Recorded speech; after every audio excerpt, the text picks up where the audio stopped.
On va s'intéresser là à la dynamique de l'éco-conception. Effectivement, c'est une problématique qui revient souvent pour l'ensemble des entreprises spécialisées dans le commerce équitable et dans le commerce éthique. Donc nous avons autour de nous trois entreprises productrices, donc Ethicable, Ames Rebelle et Atereco, que je vais laisser se présenter, et EVA Conseil qui intervient sur du conseil dans l'éco-conception. On va commencer par EVA, par Fabien. Donc si tu peux te présenter un petit peu. Bonjour. En effet, je suis l'élément unique peut-être d'ici. Donc effectivement, EVA, un cabinet de conseil en éco-conception, qu'est-ce que c'est? C'est du conseil, donc accompagner les entreprises de toute taille et de tout secteur dans la mise en place d'une démarche d'éco-conception. Ça veut dire quoi, la mise en place d'une démarche d'éco-conception? Ça veut dire abattre trois leviers qui sont l'évaluation, l'amélioration et la communication. Donc l'évaluation, c'est-à-dire l'état des lieux initial pour définir les principaux impacts environnementaux d'un produit, que ce soit un produit et son emballage. Ensuite, l'amélioration, c'est-à-dire trouver des pistes d'amélioration pour réduire ces impacts environnementaux. Et dernièrement, la communication, trouver des pistes pour prouver soit aux consommateurs, soit en interne, soit à ses fournisseurs, aux clients, la preuve de l'éco-conception. Voilà, donc trois leviers qui permettent de mettre en place une démarche d'éco-conception dans l'entreprise. Et justement, en quoi, alors je ne sais pas si je continue, EVA Conseil, une entreprise de 23 personnes située à Nantes, le siège est à Nantes. Nous sommes à Lyon et à Troyes également. Et nous œuvrons tous les jours pour accompagner ces entreprises, à la fois de la PME jusqu'au grand groupe, pour pour leur donner des conseils pour réduire leurs impacts environnementaux. On va prendre dans l'ordre. Bonjour, donc Stéphane Bell. Donc l'entreprise que je représente est la Mèche Rebelle Édition. On est spécialisé dans la fabrication et l'édition de jeux de société. On va fêter en fait nos 15 ans cette année et en décembre 2009 on a créé une deuxième entreprise sous la forme d'une SCOP cette fois-ci pour professionnaliser l'activité de grossiste et donc d'interface avec les magasins. On est engagé dans une démarche d'éco-conception depuis nos débuts, même si au départ on ne s'est pas aussi formalisé qu'aujourd'hui. Et ça j'aurai peut-être l'occasion au fil du débat de le repréciser. Donc Samuel Gérard de la coopérative Ethicable. On est une entreprise spécialisée dans les produits alimentaires en commerce équitable. On est basé dans le Gers à Fleurance. On est 65 salariés. Et on a effectivement une démarche d'éco-conception aujourd'hui dans la plupart de nos produits. Qui s'appuie sur trois axes principaux qui sont l'accompagnement des producteurs pour le passage en bio avec un appui technique, notamment via nos agronomes qui sont sur place ou qui vont les voir, mais aussi via des ONG partenaires comme Agriculteurs et Vétérinaires sans frontières en Équateur ou au Pérou ou l'INADES en Côte d'Ivoire, mais aussi par des appuis financiers. On paye un prix biologique pour des productions qui sont en transition vers le biologique, de manière à encourager donc, cette transition vers le biologique, parce que c'est un coût aussi pour les producteurs. Et puis aussi, donc il y a le domaine logistique, alors que ça va être par le meilleur coefficient de remplissage de nos colisages, de nos palettes, de nos containers. Ça va être aussi privilégié au nord l'emploi du fer-broutage, puisqu'il y a cette image des produits du commerce équitable qui sont des produits qui viennent de loin et qui seraient des produits avec un impact environnemental plus fort que d'autres produits locaux. Mais en fait, on se rend compte que le transport qui est maritime est très très peu impactant. Et il y avait une étude justement d'un cabinet suisse récemment qui montrait que entre un sucre bio équitable du Paraguay et un sucre de betterave français, le sucre issu de betterave émettait 2 fois plus de gaz à effet de serre qu'un sucre du Paraguay. Et puis la troisième pilier d'éco-conception chez nous, ça va être aussi les emballages. Donc on a mis en œuvre beaucoup de choses.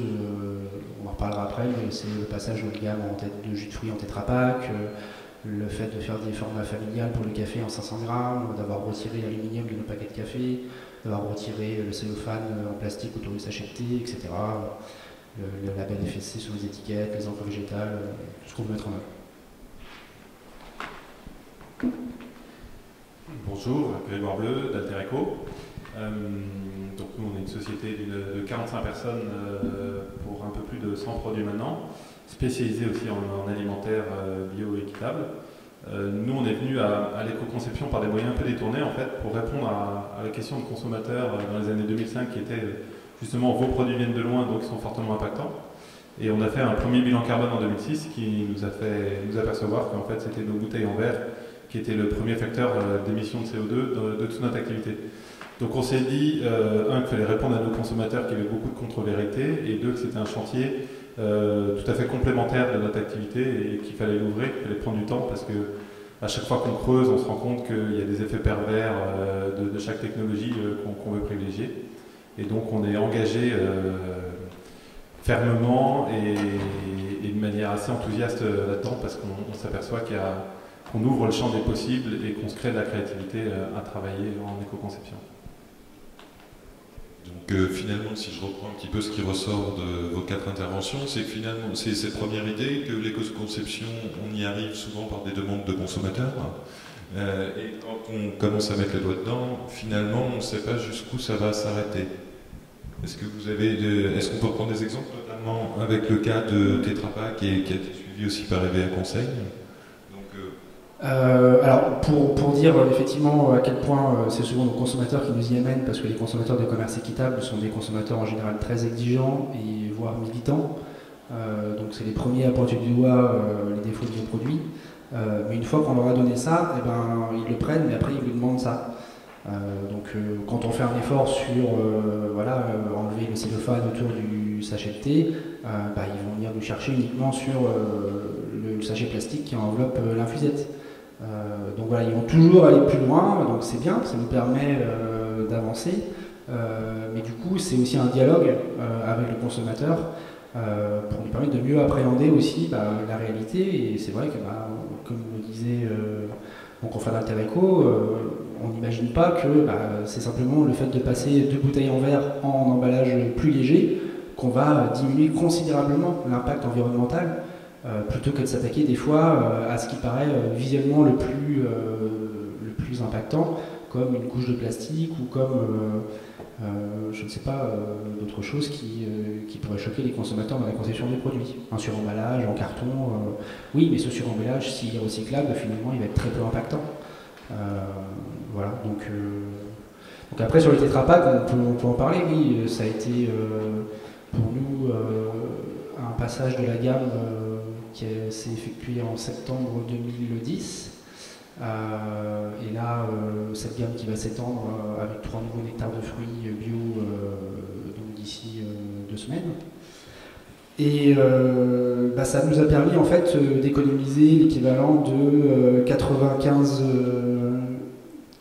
tonnes de CO2 sur un an et 124 tonnes d'emballage.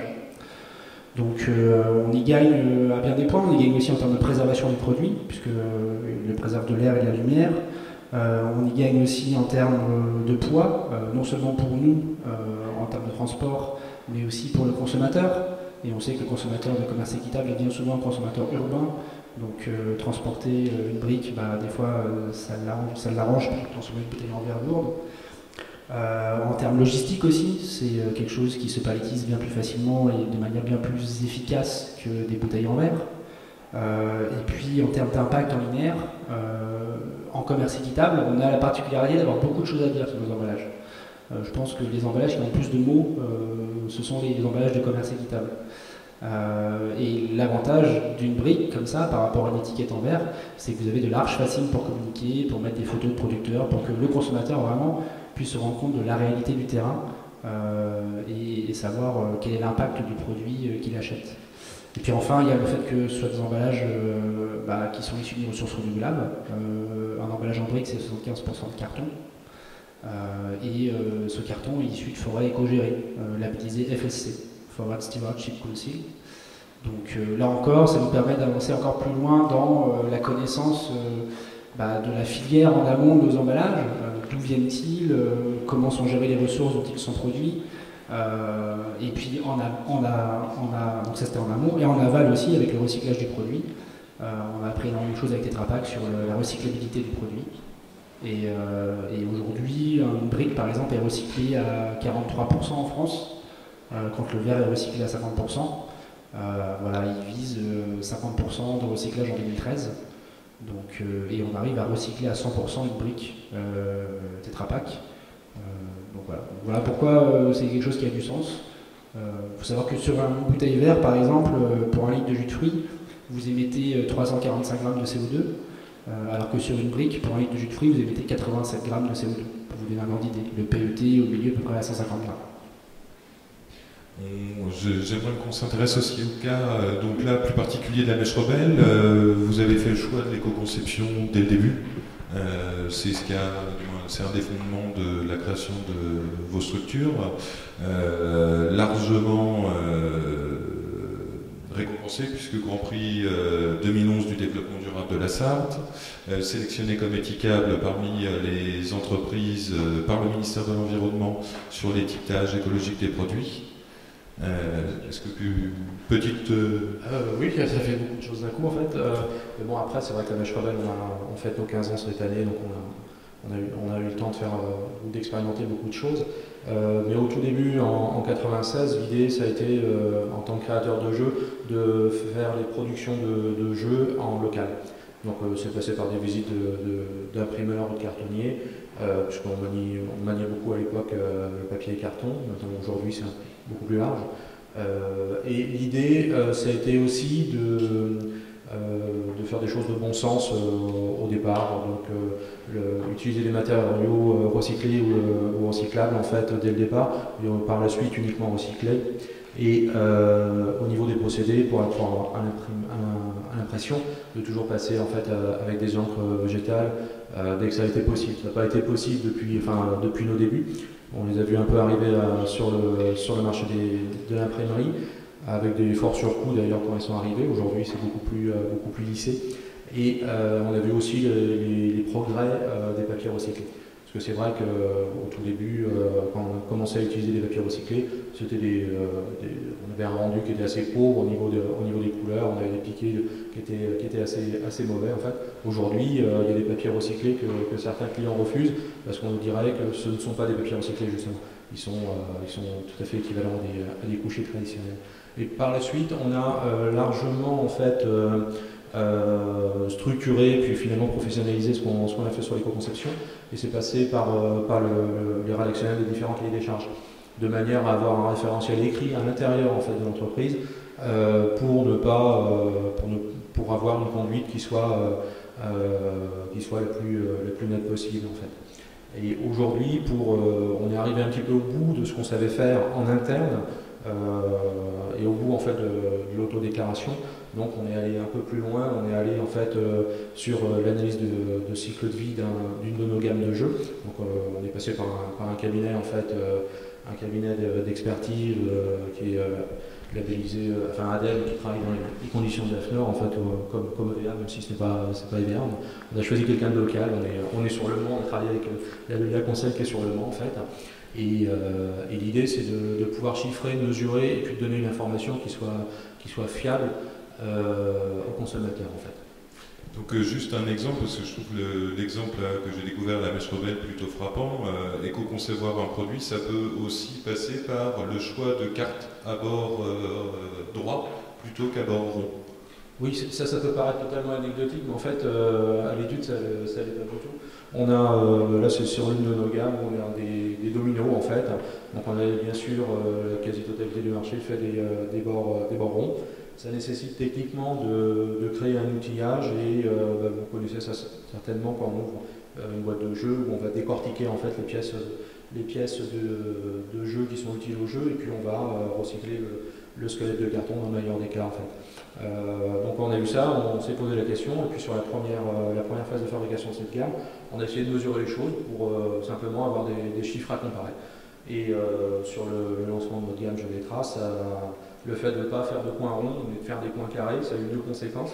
La première, ça a été d'économiser presque 160 kg de carton en fait, donc de choses qui n'étaient pas recyclées. Donc, du coup, c'était un bon déchet, puisqu'il n'était pas en déchet en fait. Et ça a eu en plus l'intérêt de pouvoir proposer un petit paysage commun sous forme de frise sur différents dominos, ce qui n'était pas possible à faire avec le squelette de carton en fait. Donc je me tourne vers Fabien sur cette idée. En fait, aujourd'hui, qu'est-ce qui pousse une entreprise à aller à éco-concevoir ses produits? Alors déjà, on en a parlé pas mal avec les consommateurs, puisque surtout dans le domaine du commerce équitable, où effectivement on vise une cohérence en général, les consommateurs souhaitent avoir un produit respectueux, responsable, donc autant avoir le couple emballage-produit qui soit responsable, donc que l'emballage lui-même, que la sous-conception en cycle de vie soit la moins impactante possible. Donc tout ce qu'a fait ces trois entreprises, c'est effectivement d'être viser la cohérence, viser l'excellence par rapport au produit qui est vendu. Donc ça c'est un premier cas, parce qu'on est vraiment dans un cas bien spécifique. Mais en général, ce qui pousse les entreprises, il y a plusieurs leviers. Il y a déjà le levier réglementaire parce que on arrive de plus en plus à des réglementations qui vont entre guillemets forcer l'entreprise à mettre en place une démarche, à la fois sur des taxations, des contributions, l'affichage environnemental qui arrive, donc l'affichage environnemental qui est une manière de connaître l'impact environnemental du couple produit-emballage pour les produits de grande consommation. Donc on a déjà quelques expérimentations chez Casino, etc., où on a vu des kilogrammes équivalents CO2 les relatifs à un produit. Et bien ça, on vise à harmoniser ce genre de démarche sur l'ensemble des produits de grande consommation. Donc ça va arriver petit à petit. D'autres aspects, ça va être aussi les contributions, notamment pour les entreprises qui produisent de l'emballage, qui vendent des emballages, c'est les contributions éco-emballage, qui visent aussi à donner des sous en fonction de la quantité de matériaux qu'on génère sur l'année. Et en fonction du type de matériaux et de la masse, du coup, on vous prend un peu de sous en fonction de ça. Et plus vous allez faire des efforts en éco-conception pour réduire et faire en sorte que ces emballages soient recyclés, rentrent dans une filière de recyclage, plus ce sera favorable en termes de prix. Ensuite, il y a eu les histoires de bilan carbone également qui, tout compte fait, ont évolué. Donc on n'est plus sur des bilans carbone pour des entreprises de plus de 500 salariés, on est plutôt aux alentours de 5000 salariés. Mais quand même, c'est des réglementations qui petit à petit vont s'élargir sur les moins grandes entreprises. Et donc c'est des choses sur lesquelles effectivement il faut commencer à travailler. Donc toutes ces réglementations-là font se poser des questions aux entreprises pour savoir quels sont les impacts environnementaux, qu'est-ce que je peux mettre en place pour réduire mes impacts, et donc rentrer dans une démarche d'éco-conception et d'amélioration continue. Donc c'est vraiment ce que font ces trois entreprises, une démarche d'amélioration continue. Donc effectivement, on commence par un aspect, après on vous dit il y a tel autre aspect qui ne va pas, donc petit à petit vous allez rentrer dans cette démarche d'amélioration pour réduire le maximum et être sur une cohérence totale de votre emballage produit. Ensuite, est-ce qu'il y a encore des aspects qui peuvent contraindre, qui motivent l'entreprise à aller dans une démarche d'éco-conception? Eh bien oui, ne serait-ce que la volonté de l'entreprise de le faire dès le départ. Ça, c'est une volonté d'un dirigeant, une volonté d'un groupe de travail dans l'entreprise qui vise à généraliser, à mettre en place ce genre de pratique en interne. Ça, on le trouve encore assez souvent chez EVA, où des entreprises viennent nous voir parce que c'est par exemple le responsable d'environnement qui souhaite mettre en place une démarche d'éco-conception. Et donc ça va être mis en place sur un cas pilote en interne. Et si ça marche, eh bien ça permettra à l'entreprise d'aller au-delà. Et en général, s'il y a une démarche d'éco-conception pour ce genre d'entreprise, c'est qu'il y a aussi des bénéfices liés à cette démarche-là, des bénéfices également économiques, au-delà de des ventes sur le marché, mais aussi en interne sur les achats de matières premières par exemple.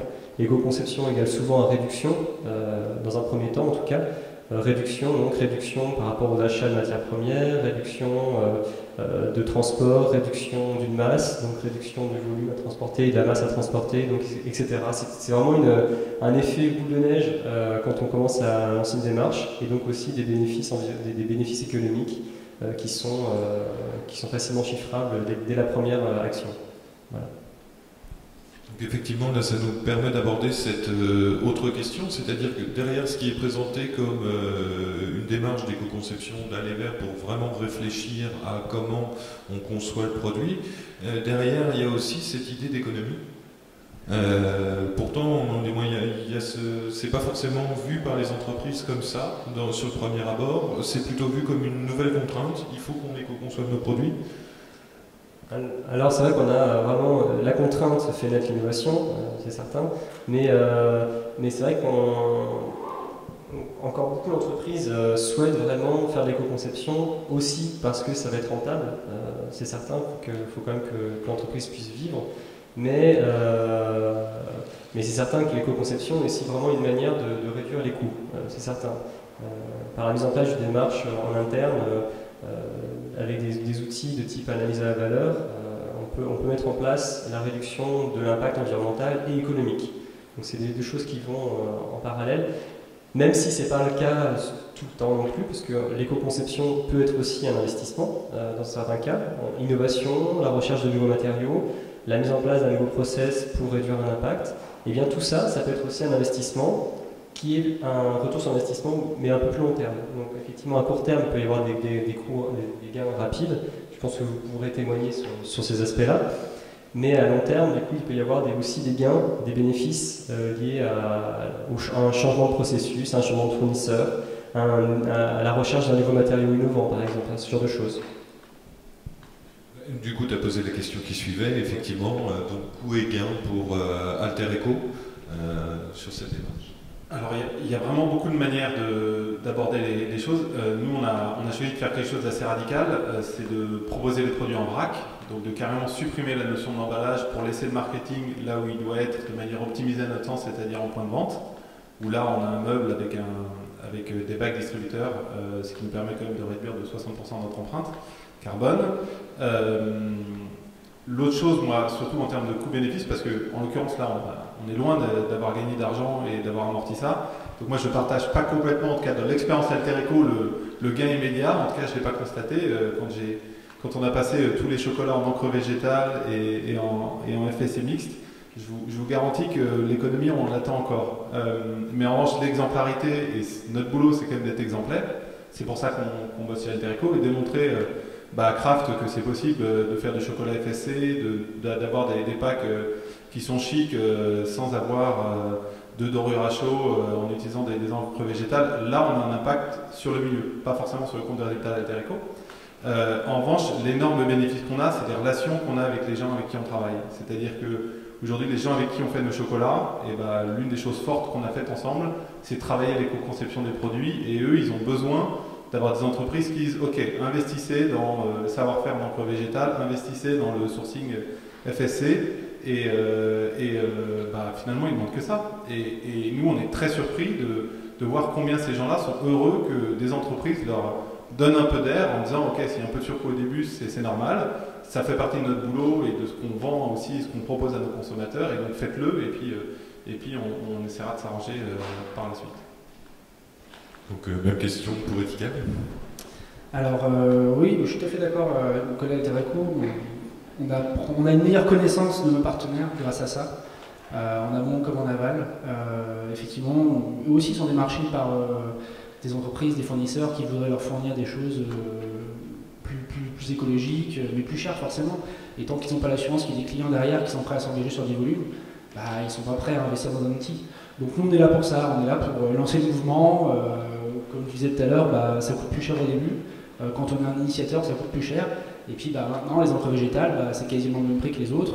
Mais à l'époque, être les premiers à le faire en encre végétale, c'était un coût.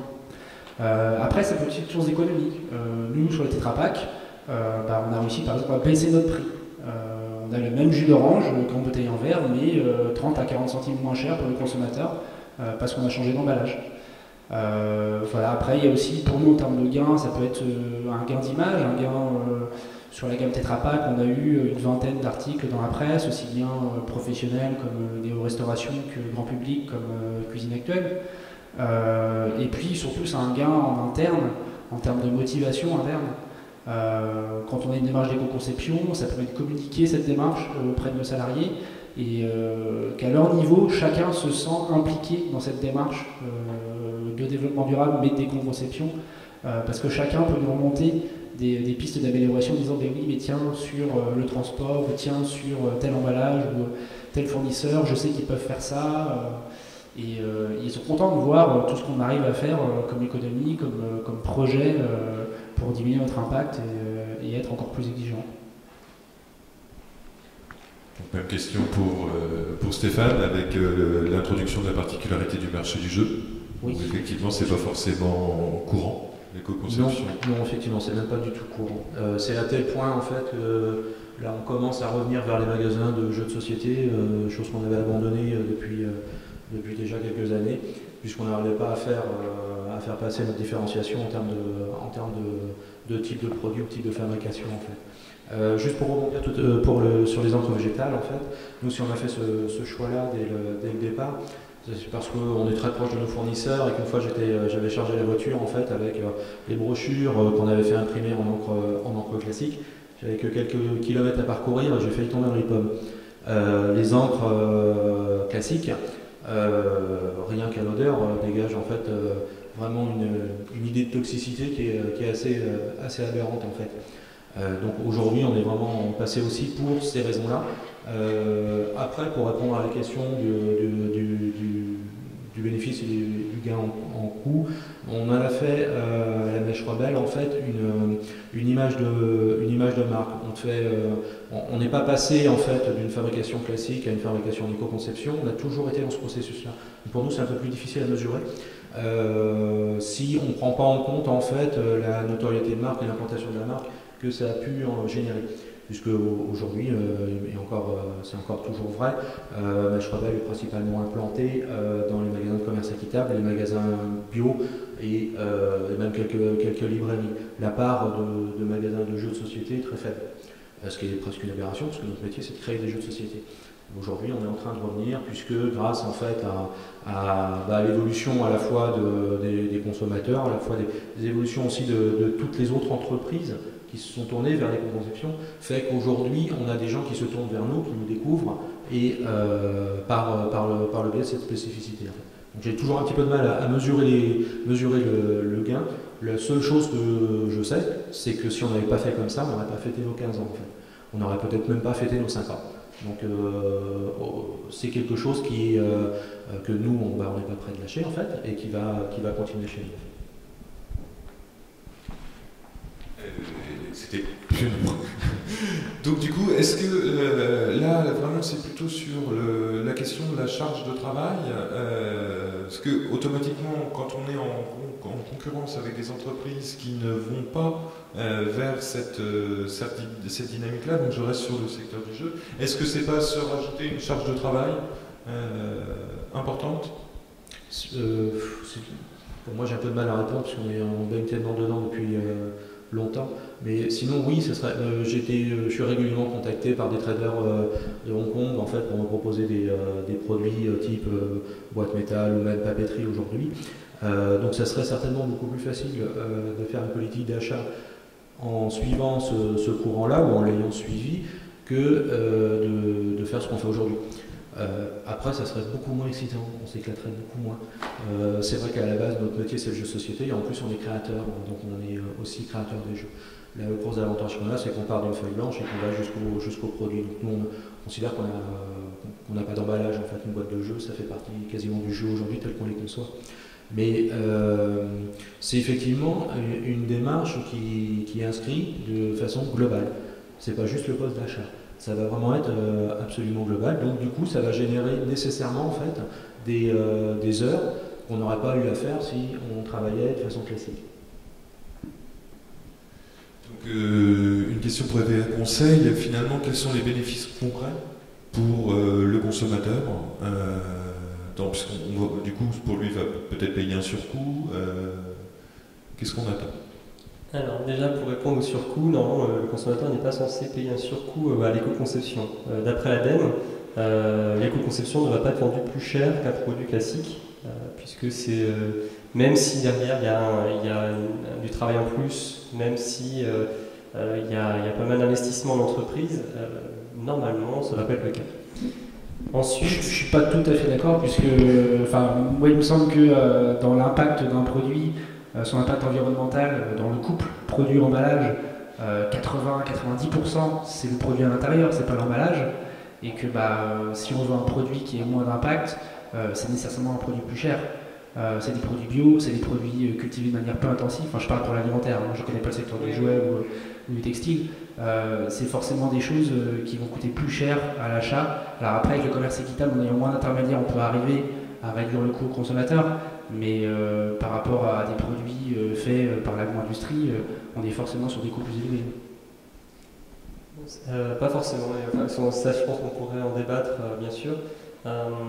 Après, le bénéfice consommateur en lui-même, c'est vraiment déjà l'intérêt d'acheter quelque chose qui correspond à ses attentes, d'avoir un produit qui est pour lui moins impactant, qui pourra en plus savoir gérer en fin de vie. C'est important aussi parce qu'un emballage, un produit emballé, on considère que c'est un produit de courte durée de vie en général.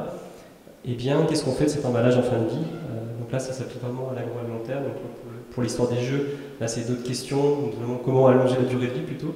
Mais en tout cas, pour le produit de courte durée de vie qui va être jeté très rapidement, qu'est-ce que j'en fais? Donc, est-ce qu'il peut rentrer dans une filière de recyclage?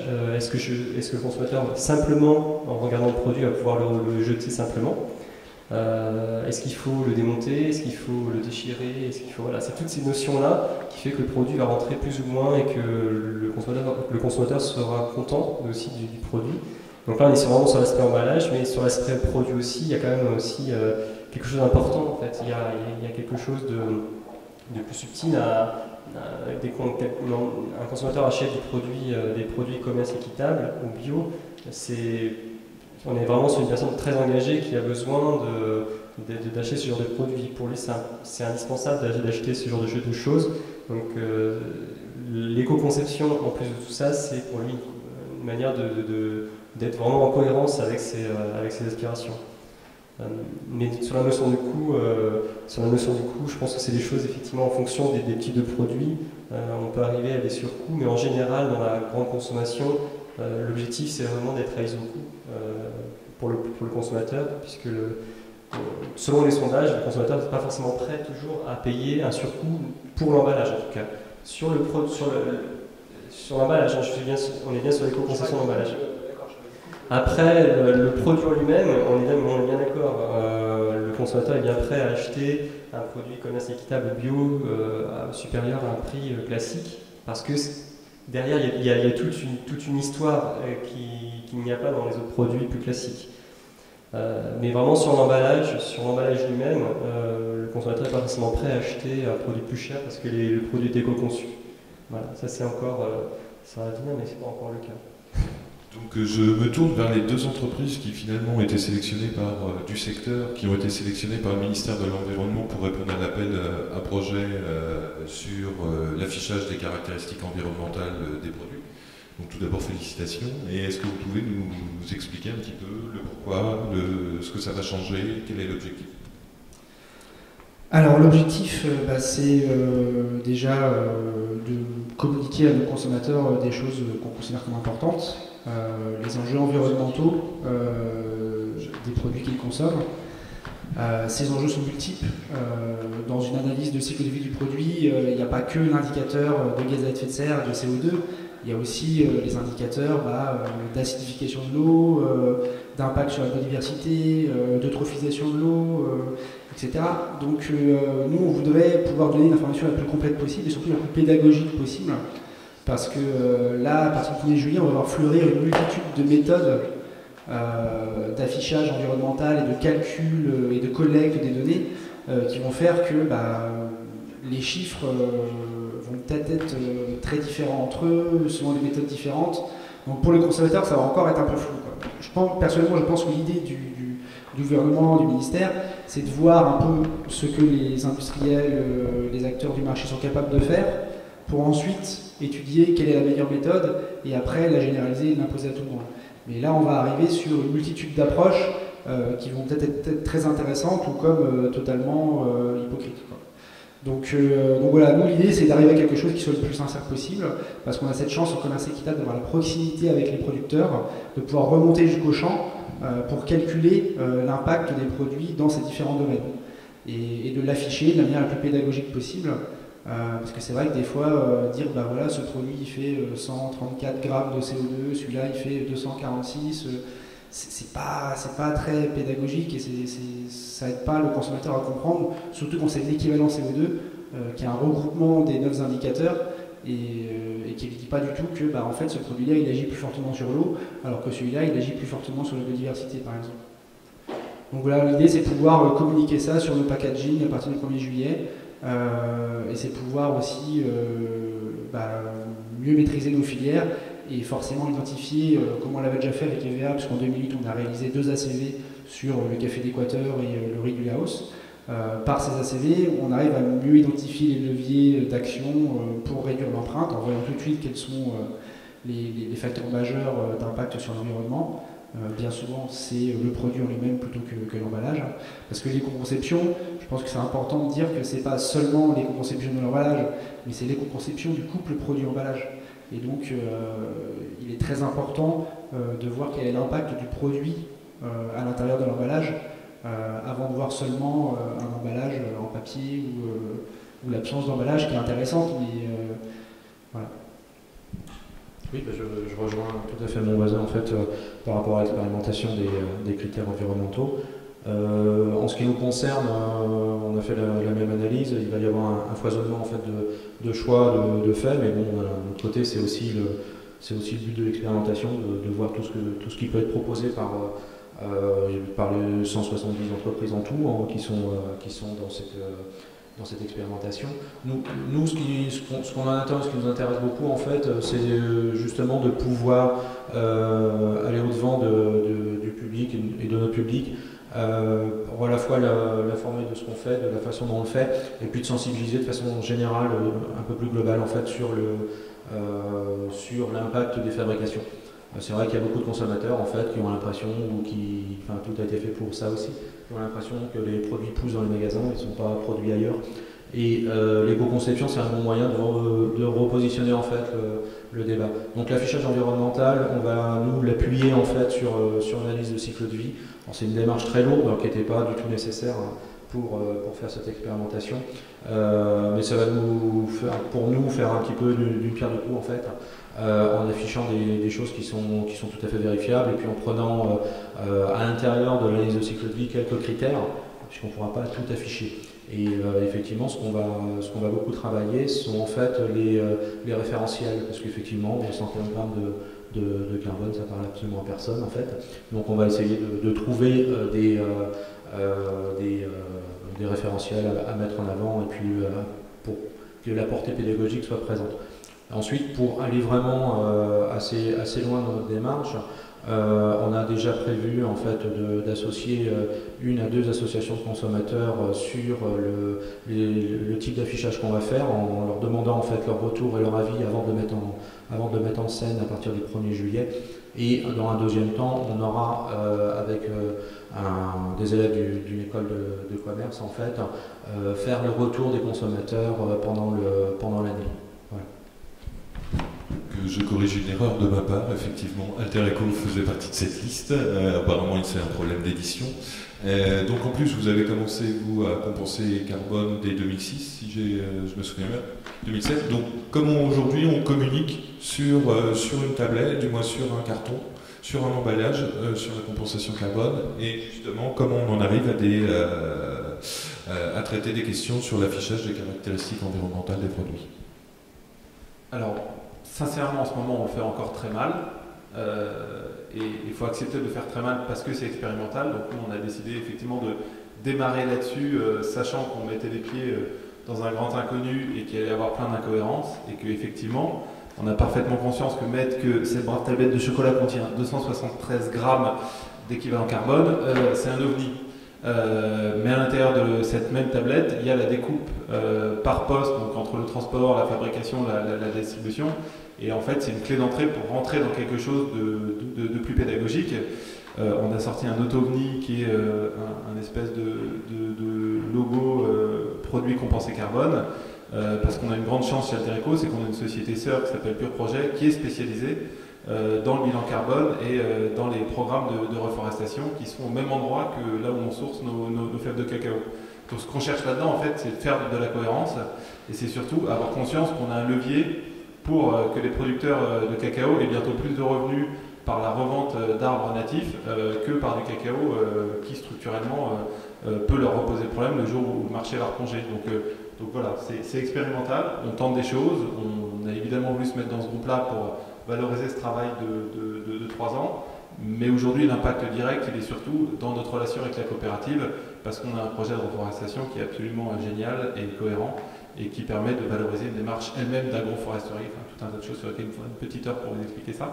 Mais voilà, c'est encore une fois, c'est démontrer la cohérence par un point qui est tout bête, qui est un affichage carbone, pour permettre aux personnes qui sont plus intéressées d'aller plus loin et d'avoir envie de se farcir les 30 pages de notre site internet qui sont dédiées à ça. Donc le site internet de Pure Projet, l'adresse pureprojet.com. Y a-t-il des questions? Du public, bien sûr.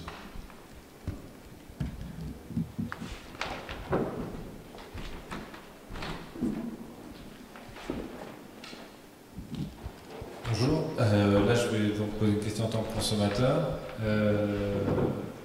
Est-ce que vous envisagez d'utiliser, j'ai vu ça sur un produit de consommation de Nestlé, je crois, un QR code, les flash codes, pour essayer justement de faire une vidéo et d'envoyer vraiment, entre guillemets, des images des gens qui fabriquent, parce que là il y a peut-être... Est-ce que vous voyez de ce dont je parle? Oui, je vois tout à fait de ce dont tu parles. En fait, c'est les espèces de pixels qui ressemblent à rien, qui sont exactement devenus dans une forme de... Parce que là, je vois que c'est une croissance, quelque chose de voilà, c'est vrai que ça nous a semblé une bonne idée. On va l'intégrer en fait sur au moins l'une de nos gammes. Ça permet aux consommateurs qui ont un smartphone de pouvoir avoir accès en fait à une information qui est beaucoup plus large et qui peut être en fait très profonde. Donc on va le faire en fait. Alors je sais pas, peut-être que je sais pas encore si ça sera en parallèle de l'affichage environnemental ou ce sera un petit peu plus tard. C'est vrai que par rapport à nos voisins, on est une toute petite structure, donc il faut quand même qu'on fasse des choix dans les multitudes de projets qu'on lance.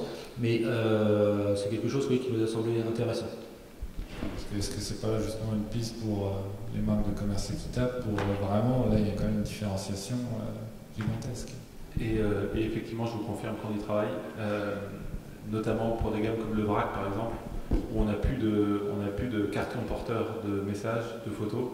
Donc évidemment, c'est quelque chose sur lequel nous travaillons beaucoup actuellement. D'autres questions?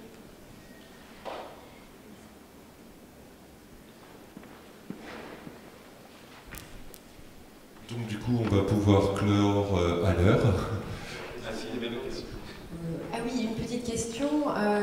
Le flashcode, puisque moi je suis de formation marketing du secteur conventionnel à la base, et le flashcode me semblait être un nouveau support, du moins un nouveau support pour aller vers la communication mobile.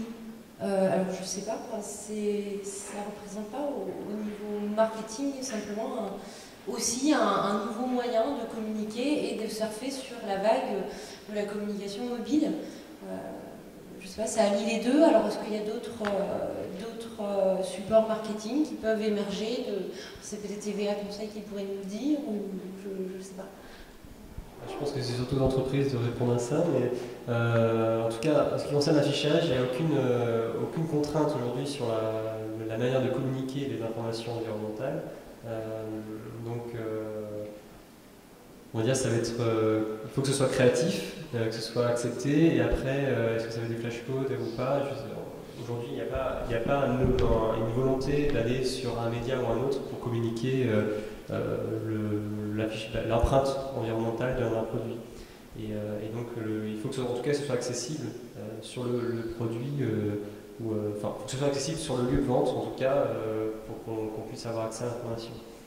Donc, oui, c'est juste pour préciser effectivement que si on utilise ces technologies-là, c'est uniquement en plus. L'affichage qu'on va faire seront sur nos boîtes de jeu et l'information sera aussi disponible en dehors de l'achat. Donc ce ne sera pas inséré à l'intérieur de la boîte qu'il faut acheter pour découvrir de quoi il s'agit. En fait, ce sera réellement mis dessus. Par contre, après, si on trouve nous des possibilités, ça pourrait être aussi des possibilités PLV classiques, de donner plus d'informations que les quelques logos qui seront mis ou quelques textes qui seront mis sur les boîtes, on va essayer de se montrer créatif. Oui. Juste savoir si, je sais pas, est-ce que vous avez vu si la loi du Grenelle 2 imposait justement une imposition carbone enfin, je me demande, est-ce que la loi du Grenelle 2 va contraindre les entreprises à indiquer leur impact carbone dans les 3-4 ans, je crois que c'est. J'ai entendu parler de ça, mais. Vous parlez sur l'emballage ou sur l'emballage pour chaque produit, que ce soit l'empreinte carbone de l'entreprise, pas forcément. Non, du produit. Du produit. Ah oui, il y aura un minimum d'indicateurs sur. Il va y avoir.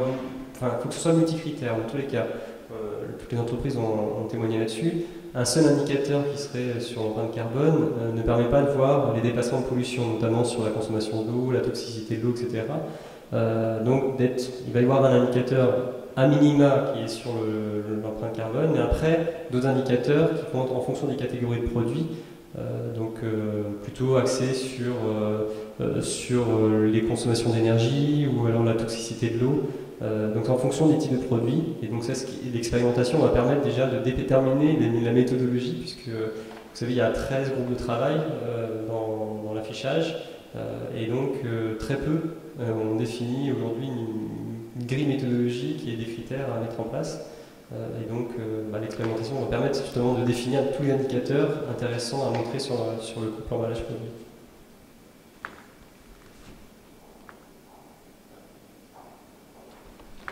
Donc du coup, on va clore. On se retrouve en salle 300 à 14h30 pour cette fois l'atelier sur le canal Internet, communication durable et vente responsable, les nouveaux outils et usages. Je remercie l'ensemble des participants et c'est un plaisir vraiment d'être dans un secteur où on reste en avant. Je crois que c'est ce qu'il faut retenir, c'est que non seulement on s'est lancé sur de l'équitable, sur du social, mais bien au-delà, on crée une tendance et comme on l'a dit tout à l'heure, c'est parce qu'à un moment on achète de l'encre végétale qu'au bout d'un moment le prix baisse et que ça se diffuse.